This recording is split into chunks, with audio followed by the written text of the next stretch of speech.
समाचार अब तक, सत्य का साथ। पेंच व्याघ्र प्रकल्पातील पूर्व पेंच वन परिक्षेत्रातील सिल्लारे जवळील गाभा क्षेत्रात पर्यटकांसमोर वाघिणीचा मृत्यू झालाय। मृत्यूचे नेमके कारण उघड झालेले नाहीये। तिला पोटाचा आजार अथवा आंतरिक रोगामुळे मृत्यू झाला असावा असा अंदाज पशुवैद्यकीय तज्ञांनी व्यक्त केलाय। गेल्या 5 दिवसातील तिसरा मृत्यू आहे। राज्यात 3 महिन्यांतील 11 वाघांचा मृत्यू झाला आहे। पेंच प्रकल्पातील सिल्लारी बाजूला पूर्व पेंच रेंजच्या कुटुंबा बीटमध्ये कंपार्टमेंट क्रमांक 531 मध्ये ही घटना घडली आहे। वाघांच्या मृत्यूची अलीकडील घटना नैसर्गिक अधिवासात होत असल्याने ही धोक्याची घंटा मानली जात आहे।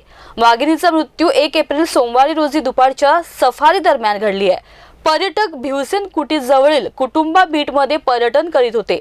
दरम्यान पंप हाऊस परिसराजवळ वाघीण दिसली। त्रासदायक लक्षणे असलेली ही वाघीण पाणी पित होती।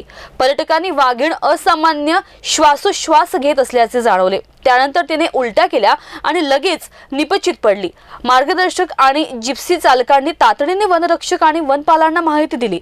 सर्वच वरिष्ठ अधिकारी घटनास्थळी पोहोचले। मंगळवारी शवविच्छेदन करण्यात आल्यानंतर वाघिणीचा मृतदेह जाळण्यात आलाय। संपूर्ण परिसराची नाकाबंदी करण्यात आली आहे, मात्र कोणतेही पुरावे मिळाले नाही। वाघिणीचे सर्व बाह्य अवयव सुस्थितीत होते, तसेच कोणतीही इजा झाल्याचे दिसले नाही। समाचार तक न्यूज साठी अजय मेहरकोडे, नागपूर।